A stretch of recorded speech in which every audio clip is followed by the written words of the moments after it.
এই যে এখন এখন সবাইকে এই মানে হাওরে নিয়ে যাওয়া হবে।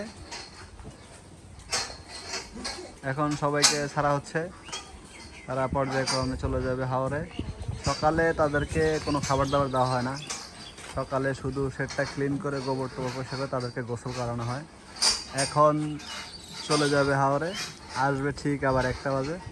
ওই দেখেন বুলেট, এই দেখেন বুলেট করে কি, বুলেট করে কি। তার কাজই হচ্ছে মানে খাবার দাবার আর হলো এই কাজ।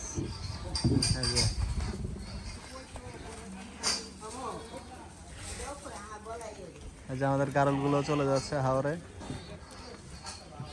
মানে গারলও 12টার দিকে চলে আসে, কারণ গারল আবার গরম সহ্য করতে পারে না, তারা চলে আসবে 12টার দিকে।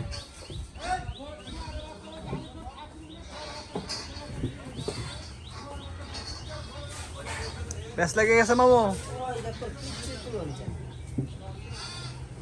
তাহলে রাত্রে সেক ডাউন লাগে, নাহলে কোন দিন কোন বিপদ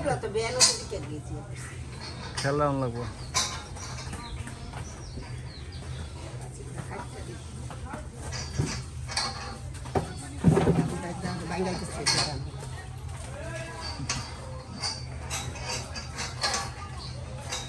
গবাদি পশু লাভজনক ব্যবসা, কিন্তু এদের সাথে গরুর সাথে গরু হইতে হয়, মহিষের সাথে মহিষ হইতে হয়, গারলের সাথে গারল হইতে হয়, মানে তাদের স্ট্রাকচার অনুযায়ী, বৈশিষ্ট্য অনুযায়ী আপনাকে তাদের ধরন বুঝে চলতে হবে। এই যে আমাদের বিলকিস একটু শুকিয়ে গেছে।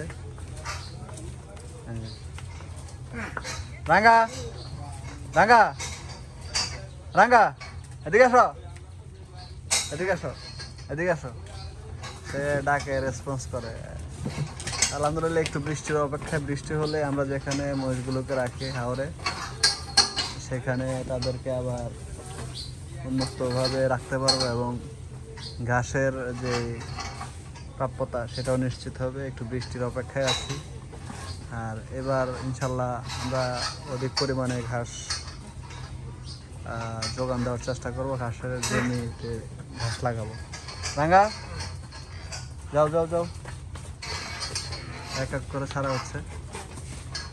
সবচেয়ে ছোট মহিষ যেটা, এটা আমাদের। এই যে এগুলো হলো জংলি, এই একটা আছে জংলি, আরেকটা ছাড়া হয়েছে জংলি। এরা মানে এদেরকে ইয়ে করা যায় না। ওই গলা কেটে, গলার মালা কেটে দিছে মামা, ওটা বিকালে পর আইলে বাইন্ধেন আবার। সবাই আমাদের জন্য দোয়া করবেন, সবাই সুস্থ থাকবেন, ভালো থাকবেন।